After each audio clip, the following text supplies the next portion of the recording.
Hello, welcome back to This will be a little bit of a different one because we're going to talk about Subnautica 3 and some things I have uncovered about Subnautica 3. On top of that, the architects of the unknown, the developers behind Return of the Ancients with the Gargantuan Leviathan, and now the Frozen Leviathan, if you saw that, wanted to share some polished things with you and some new Leviathan concepts, surprisingly. One notably being a concept for the Leviathan in the Lost River. I think it's called the Ancient Skeleton. No real official name on it, but it's about 1 million years old. This is the concept from the architects of the unknown for the ancient skeleton found in the Lost River. It has the strangest anatomy of any creature I have ever witnessed. Personally, if it was me, I would have given it more of a crustacean-like set of legs, numerous different legs, kind of like that creature from Aquaman. But the tentacle design is still really cool and interesting. Let me know what you think about that concept down below in the comments section, and if you think there maybe should be any alterations, or if there's a more relevant piece of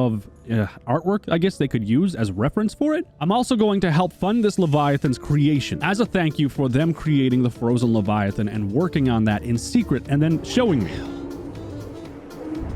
After hearing feedback and seeing so many comments about the new cinematic they created with the Gargantuan Leviathan and the Sunbeam, well, they've added brand new splash effects and VFX to this scene. There's more work that has to happen with it, but it's looking way better than it did before. They also wanted to bring up the idea of a concept for an alpha peeper. Now, people get this confused with the peeper Leviathan, apparently, but the alpha peeper is actually a PDA entry found within the game. You just need to scan all of the variations of peeper within Subnautica, and then this will come up as a PDA entry. And the final thing I have to show you revolving around the Return of the Ancients mod. This is the Gargantuan Leviathan wrapping around what appears to be a architect building, and I was told that that building is to scale of the Gargantuan Leviathan.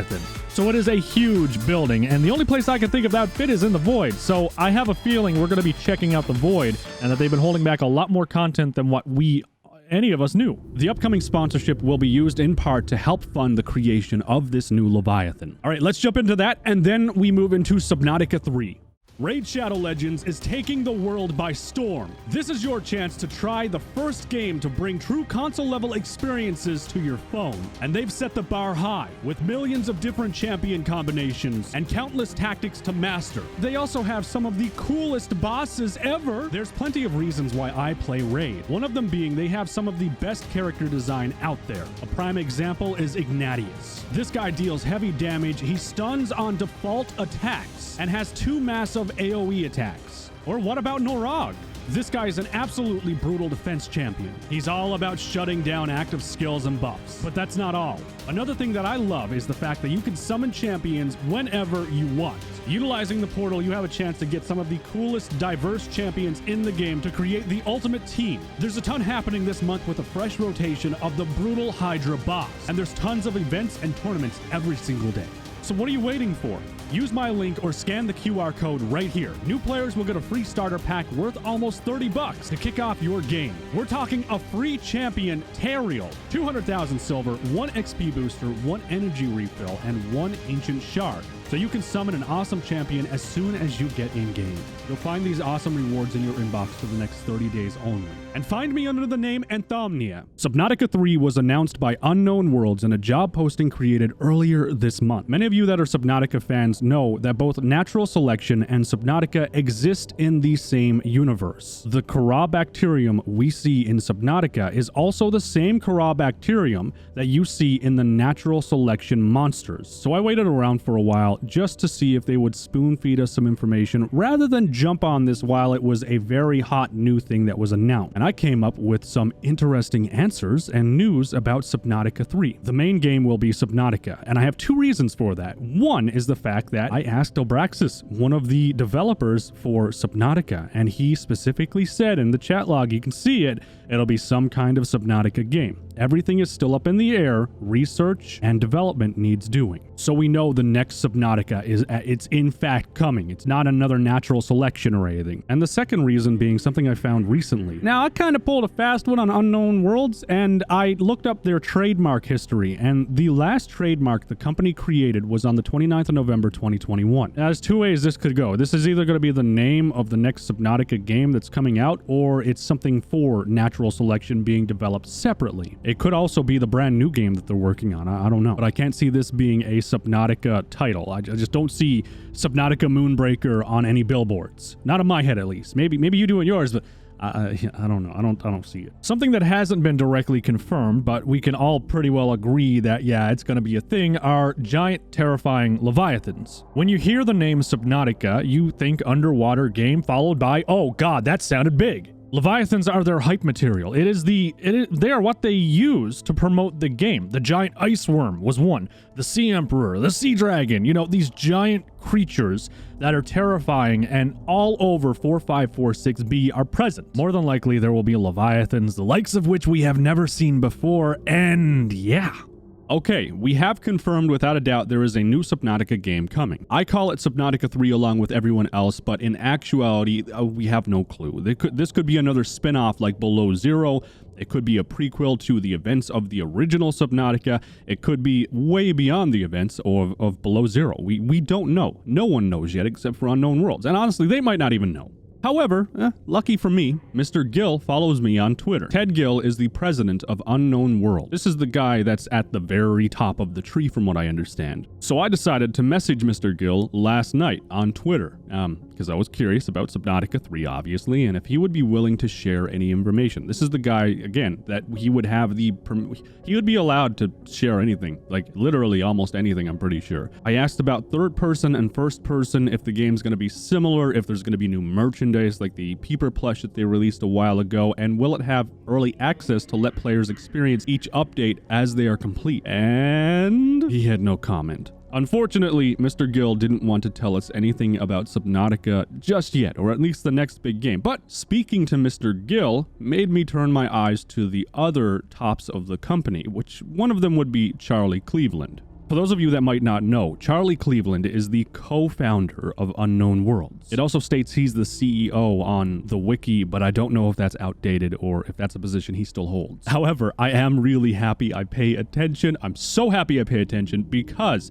I follow Charlie on Twitter, which you probably should too. And that resulted in we might have just received information about the next Subnautica and what they want to try and expand on based off of what Charlie wanted to do in the past for Subnautica, and I have some stuff to support that too. Outside of developing Subnautica and working on games, Charlie is very big on helping upcoming developers and explaining systems to them. This guy is an absolute wealth of knowledge. On the 25th of February, Charlie was in a podcast with the Game Design Roundtable. And in his interview with the Game Design Roundtable, he had a number of things that he said that I was kind of interested in. Now, hold on a second, because I want to be very, very clear with you. There are very interesting things discussed in this podcast. There are things that kind of allude and hint towards the next Subnautica game, but it is never directly confirmed. So I want to be clear that even though he's saying a lot of cool, interesting stuff about environments and interacting with the environment and creatures and big creatures, it doesn't mean it's going to be in the next Subnautica unless they confirm it. Okay, so let's jump into this interview and I guess pick apart some things that are said. Is there anything that you cut from the game or you would like to have added but didn't, that if you take your CEO hat off, you just would love to have? Like, what's something? There's a transfuser that we had prototyped that we never got working properly, which is a way that, so like, because we don't have combat, how do you interact with the creatures? You spend all this budget on these huge creatures and small creatures, fish all around you, all colorful. How do we get players to not just ignore them? I wanted a transfuser that you could swim up to a creature and basically suck a piece of DNA out of the creature if you could stay next to it long enough without it eating you, and then use that DNA to pull, say it's a glowing creature. Now you have glow DNA that you can inject into a creature egg, and when that creature hatches, now it's glowing. Yeah, reworking all those creatures so they can all glow and so they can all be shrunk and, grown. And so yeah, the transfuser, we might come back and revisit that one. This is the transfuser he's talking about. It's able to sample DNA from life forms, take DNA, and then you would basically put that in a centrifuge and then create your own, I guess, unique DNA that you could then be a mad scientist with the world's creatures, which, yeah. Below Zero has taught us that they are not shy when it comes to reusing assets or bringing in assets that were previously created. Actually, in Below Zero, it was supposed to replace the scanner that we had originally. Now pay attention to this part. ecosystems. That was something I had worked on for a long time to really add some more meat into, like if you plant a bunch of plants in one area, other creatures would come over and play in the leaves, or they would, once they're doing that, they're like eating them, and maybe they would be shrinking down. Maybe because they're eating it, they lay eggs, and then other creatures love those eggs. So they come over and take the eggs, those kinds of effects. No one could really care if this one patch of kelp grew more, because it was such a tiny, you just swim in the other direction. It like never mattered. One day, maybe next Subnautica. Well, so speaking of next Subnautica, that ends off with maybe in the next Subnautica, which is pretty interesting. Charlie is very big in the environment of Subnautica and wanting to create utility and playability in the play areas that you're actually confined to. Charlie very much wants to expand the environment and the utility of the environment and what it can bring to you. And he's basically, because I know the transfuser and the centrifuge actually play a part into this, because the extended version of this, which takes a very long time to go through and I only gave you a small snippet of it, basically explains that he wanted to make it so you could, for instance, alter the environment in some way or make something grow somewhere in a way that attracts other creatures, maybe unique creatures or rare creatures or, ultra rare creatures. And these would have different benefits and side effects and stuff if you take their DNA. And then once you take that creature, when it starts laying eggs, whatever, in the area that it's in, maybe the predators will start coming in that are rare or very rare, so on and so forth. And then you get access to things that you can't normally access unless you interact with the environment, or maybe you can make things that are beneficial for yourself. He really wanted the environment to play a big role in the player and, their decisions, what they do. And it also brings the design of other equipment into Subnautica and gives you something a little bit more open-minded to do than just, oh, I heard a big roar over there, better head over there now. But it's pretty clear these things are on his mind, seeing as he specifically states maybe in the next Subnautica. And people would not stop talking about follow-up to Subnautica. Everyone wanted to do it. And in fact, we had teased the sequel at the end of Subnautica. There's a moment where you see an icy part of the world. So that was laying the groundwork for Below Zero. In classic us fashion, we kind of didn't think it through. So we just kind of released a trailer that was like, hey, it's going to be all icy. This one is incredibly important. We all know the ending of the original Subnautica leading into Below Zero and seeing the frozen plateau on the planet. It was all cool and it gave you hype material. It was important for the growth of the company. The next big Subnautica title is on the way, and Subnautica Below Zero is now here, and we've completed that game too. But at the end of Subnautica Below Zero, you don't really get a teaser or any indication that there is another Subnautica game coming or in the works. Now we understand that this was very intentional, because they jumped into Below Zero as they just wanted to get into more Subnautica. They wanted to expand Subnautica and make an even better game than they did before. They were hyped up about it, notably so, but they also admit that they rushed into it too fast, and unfortunately that caused issues down the line. Now, this is important because this clearly shows they've, one, learned from their mistakes and they want to try and make something better. And the next Subnautica, I guess, is going to be a next generation Subnautica game. The next big, a lot of stuff to do, and they've done it right type of deal instead of forcing themselves into a corner. The transfuser and the environments that were interactive and all kinds of stuff like that, well, they were never brought to the game because they already had the foundation of the game done, and they wanted to change it to use these items, but instead, well, they couldn't because the game was already developed. It would have taken too long to modify every creature to have different DNA and glow strands and, then the egg system and everything. It would have cost way too much money, and it would have taken way too much time. And in Below Zero, obviously, they kind of just jumped the gun and jumped into Below Zero and started making that game. So it ultimately means they've made the right decision to not instantly announce another Subnautica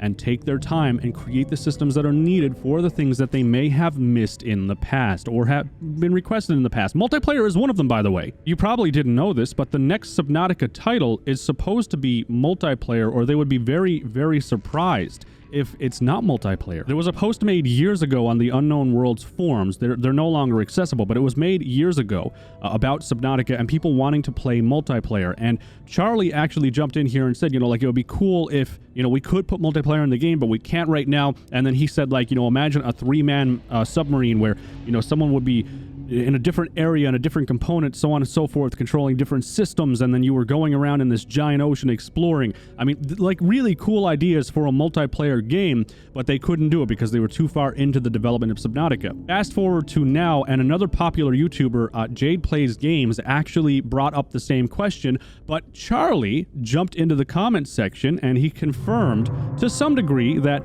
he would be very surprised if there is no multiplayer in the next Subnautica game. So I would say multiplayer is like 90% confirmed for the next Subnautica game then, directly from Charlie. There is another game that Charlie is currently working on. It's a top-down perspective game. I don't really know too much about it. All I know is apparently it's going to be a really cool game once it actually comes out. Honestly, I don't even know the name of the game unless it's called Moonbreaker, but I don't think it's called Moonbreaker. I don't know. I don't think I've been blessed enough to have Charlie in my comment section to share information or guide me. Now, understanding the next Subnautica means we need to understand their game development process. It's got to be the core. So my rule of thumb is just like the rule of thirds. I think a lot of people use this: 1/3 the same, 1/3 improved, 1/3 new. So I think I don't know if we actually hit that with Below Zero or not. It's pretty close to that. That pretty much sums up their design process, because Below Zero, I think they hit that pretty decently. Some things are a little bit shakier than others, but I think they follow that rule pretty well, and they expand and build on systems.